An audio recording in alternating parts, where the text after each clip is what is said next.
이번에는 메모리 및 메모리 셀, 그리고 메모리 성능, 그리고 메모리 타이밍에 대해서 알아보겠습니다. 먼저 메모리는 메모리 셀들의 배열로 구성된 데이터 저장 장소를 말합니다. 실제로 어드레스를 사용해서 셀들의 위치를 지정하게 되고요. 메모리 셀이라고 하는 것은 이진 데이터를 저장할 수 있는 저장 공간을 얘기하며 이진값 0과 2를 표현할 수 있는 두 가지 상태를 유지하는 소자이면 됩니다. 상태를 설정하는 것을 쓰기라고 하고 상태를 감지하는 것을 읽기라고 합니다. 메모리 셀을 구현한 방법은 마그네틱 메모리 셀, 즉 자성체를 사용한 메모리 소자를 생각할 수 있고요. 두 번째는 반도체식 메모리 셀을 생각할 수 있습니다.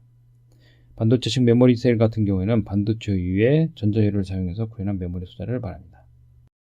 우측에 있는 이 그림은 데이터 쓰기, 즉 상태를 설정하는 거, 그 다음에 데이터 읽기, 상태를 감지하는 두 가지 경우에 대해서 개념적으로 개념적으로 그려놓은 것이 되겠습니다. 데이터를 쓸 때는 쓸 장소, 그 다음에 쓰라는 컨트롤 시그널, 그리고 필요한 쓰기 위한 데이터, 이 두 개가 들어가야 되겠습니다. 전부 인풋이 되겠죠. 그래서 실제로 이 메모리 셀에 데이터가 쓰여지게 됩니다. 반면에 데이터 읽기 같은 경우에는 읽을 장소를 지정하고 읽으라는 명령을 주면은 해당하는 장소에 있는 메모리 셀에 저장된 데이터가 바깥으로 흘러나오게 됩니다. 흘러나오기 위해서는 메모리 셀에 있는 값을 센싱을 한 다음에 그 값을 바깥으로 내보내야 되겠죠. 그런 의미에서 센스라고 표현되어 있습니다. 메모리 동작 유형은 여러분도 잘 알고 있다시피 메모리 읽기, 즉 메모리 리드와 메모리 쓰기, 메모리 라이트 두 개의 동작으로 구성되어 있습니다. 메모리 읽기 동작은 메모리에 저장된 데이터를 메모리 밖으로 출력하는 동작이 되겠으며 메모리 쓰기 동작은 데이터를 메모리에 저장하는 동작이 되겠습니다.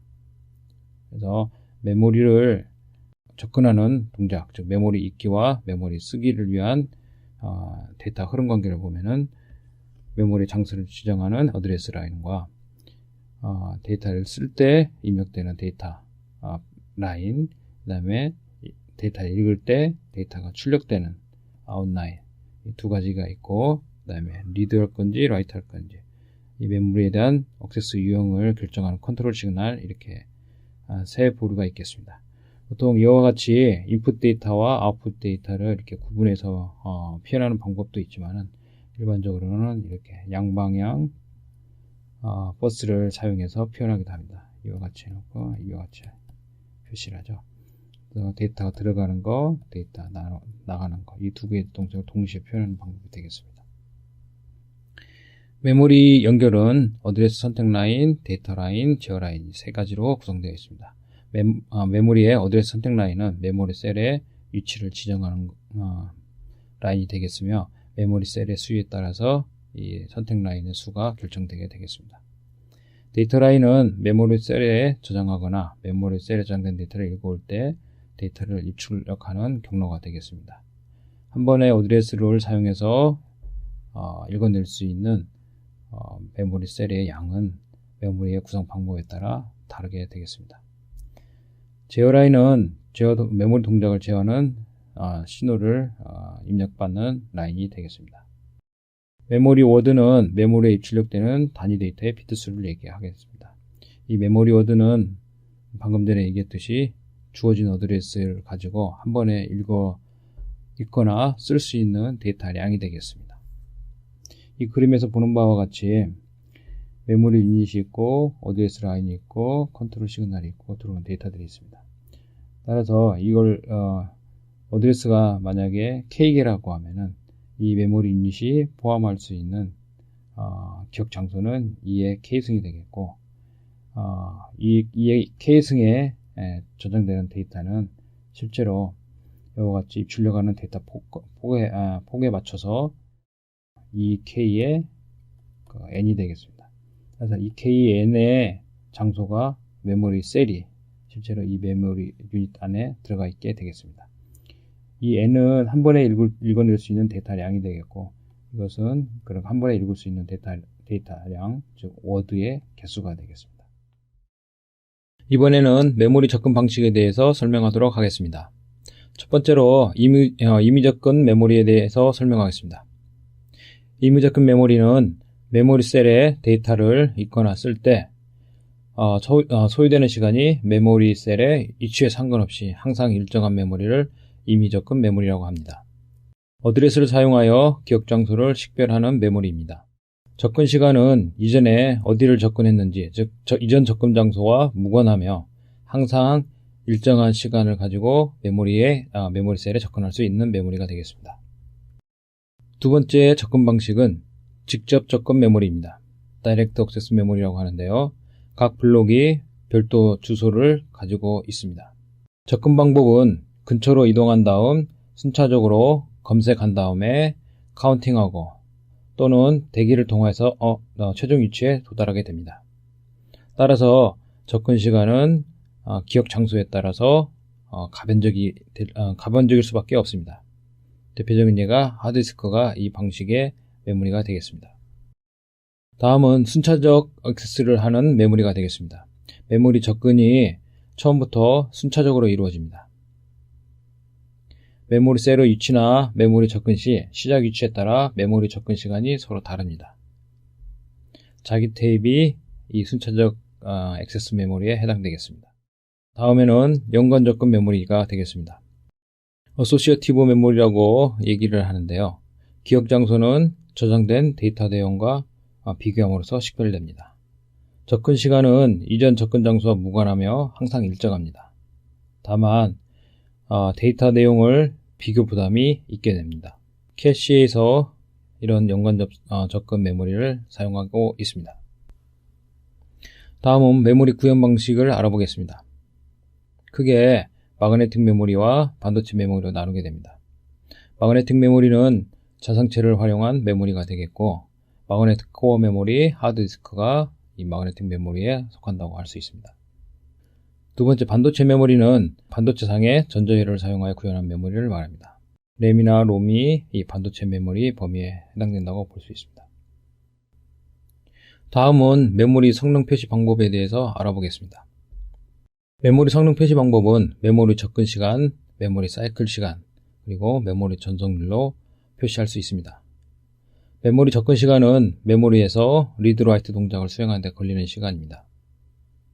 메모리 사이클 시간은 메모리 접근 시간에 다음 접근을 준비하는 시간을 합한 것이 되겠습니다. 메모리 전송률은 메모리로 데이터가 전송되어 들어가거나 나오는 속도, 즉 전송률을 말합니다.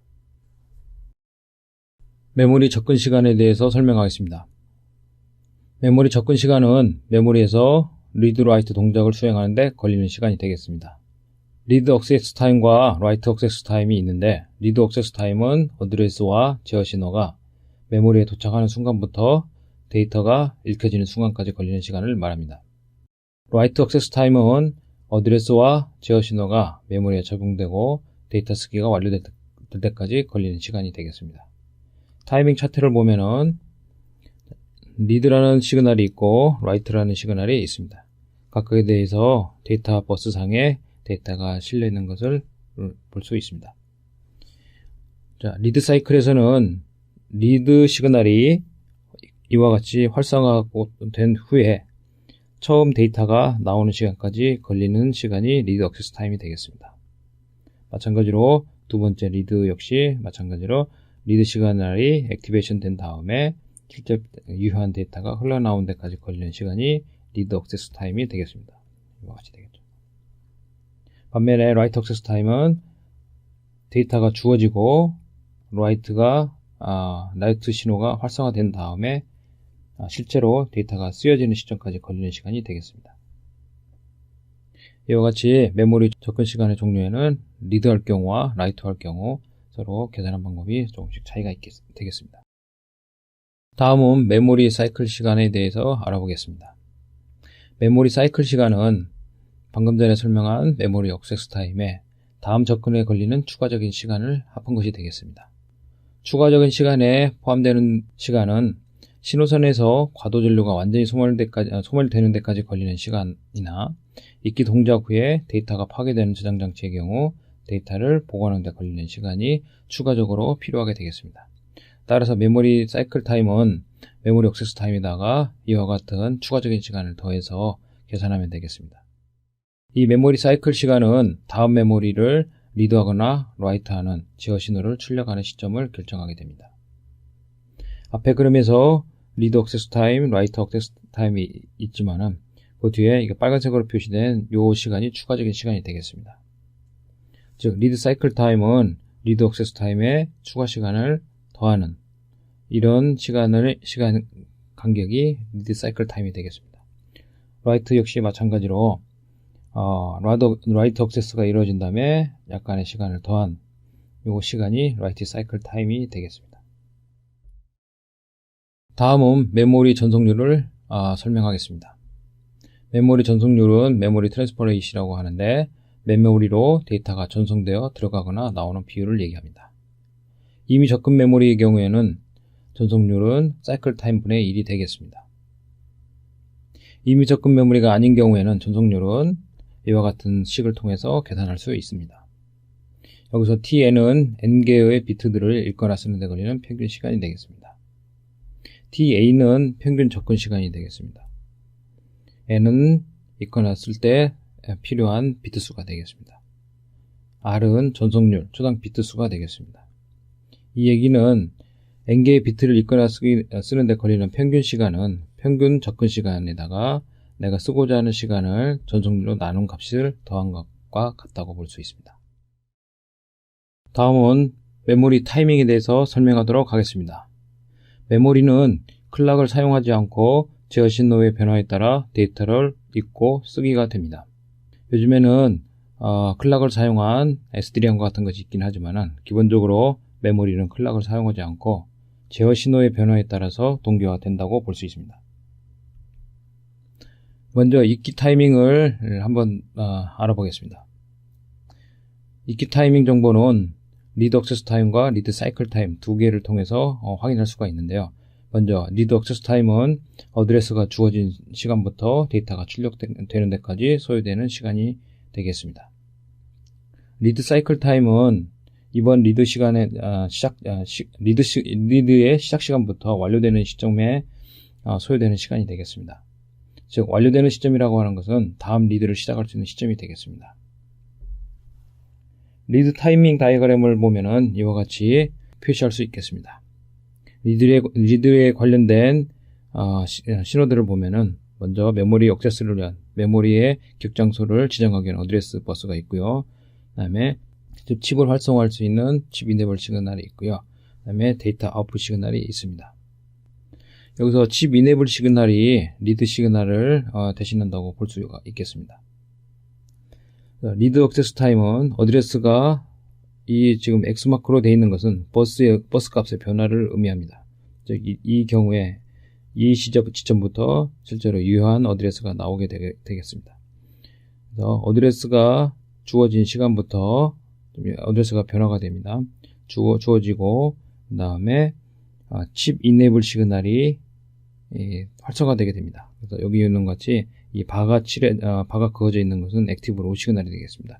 즉 활성화 구간은 여기서부터 여기까지가 되겠습니다. 따라서 칩 이네이블이 활성화된 다음에 액세스 타임은 이와 같이 이 구간이 되겠습니다. 어드레스로부터 액세스 타임은 이와 같이 여기가 되겠고요. 즉 어드레스가 주어지고 칩 이네이블이 활성화된 다음에 여기에 실제 데이터가 흘러나오는 부분은 이 부분이 되겠습니다. 따라서 어드레스가 주어지는 순간부터 데이터가 흘러나오는 데까지 걸리는 액세스 타임 또는 칩 이네이블이라는 제어 신호가 활성화된 다음부터 실제 데이터가 나오는 이 액세스 타임, 이 두 개의 액세스 타임을 생각할 수 있겠습니다. 리드 사이클 타임은 이 액세스 타임에다가 리드 리커버리 타임이 추가된 것입니다. 리드 리커버리 타임은 다음 리드를 위한 준비 시간이 되겠습니다. 따라서 한 번의 리드 작업이 끝나는 시간은 액세스 타임에다가 다음 리드를 준비하기 위한 리커버리 타임을 더한 여기서부터 여기까지 A에서부터 D까지의 시간이 되겠습니다. 이 리드 사이클 타임이 완료되는 시점에서 다음 메모리 액세스 사이클이 다시 시작되게 되겠습니다. 다음은 쓰기 타이밍이 되겠습니다. 라이트 사이클 타임은 어드레스가 주어진 후에 메모리세가 실제로 데이터가 저장되는 최대 시간을 말하게 되겠습니다. 리드에 관련된 신호들은 먼저 어드레스, 칩 이네이블, 그 다음에 리드 라이트 시그널이 되겠습니다. 이건 바이 스테이트 시그널이라서 라이트 하는 경우에는 액티브 로가 되겠습니다. 그리고 데이터 인풋이 주어지겠습니다. 이것은 라이트 오퍼레이션을 하기 때문에 데이터가 사전에 먼저 주어져야 합니다. 어드레스, 즉 어드레스 버스에는 어드레스가 세팅되어야 됩니다. 먼저 유효한 어드레스가 세팅되는 시점에서부터 칩 이네이블이 활성화되고, 그 다음에 리드 라이트 바이 스테이트 신호에서 이 부분은 리드가 되겠고요. 리드는 지금 현재는 상관이 없습니다. 그 다음에 이 부분이 라이트가 됩니다. 지금 라이트 시그널이 라이트가 활성화되는 부분이 여기가 되겠습니다. 그래서 어드레스가 주어지고 칩 이네이블이 뜨고, 그 다음에 라이트라는 신호가 활성화되면은 실제로 라이트가 이루어지겠습니다. 이건 데이터 인풋이기 때문에 여기는 자기가 쓰고 싶은 데이터가 여기 위치하게 되고, 실제 오퍼레이션은 어느 순간에 이 어느 시점에 데이터가 저장되는 시점이 되겠죠. 그래서 여기도 마찬가지로 어드레스인 경우에는 어드레스가 사전에 세팅되어야 되기 때문에, 즉 라이트가 실제로 일어나는 순간부터 어드레스가 셋업되어야 하기 때문에 어드레스가 미리 와 있어야 되기 때문에 이것을 어드레스 셋업 타임이라고 볼 수가 있고요. 그 다음에 이 라이트가 활성화된 다음부터 어느 시간이 지난 뒤에 라이트 오퍼레이션이 실제로 일어나는데요. 이 라이트 오퍼레이션이 일어난 후에 어느 정도의 라이트 리커버리 타임이 필요하게 됩니다. 그래서 실제로 라이트 사이클 타임의 구성은 이와 같이 어드레스 셋업 타임에다가 라이트 펄스의 미니멈 위수가 되겠습니다. 최소한 이 구간은 정상적인 라이트 오퍼레이션 보장을 위해서 반드시 지켜져야 되는 구간이 되겠습니다. 그래서 어드레스가 셋업되고 라이트 하나는 신호가 활성화된 다음에 약간의 라이트 리커버리 타임을 추가해서 라이트 사이클 타임을 구성하게 되겠습니다. 이 라이트 사이클 타임이 끝나면은 다음 라이트 오퍼레이션이 다시 반복되게 되겠습니다.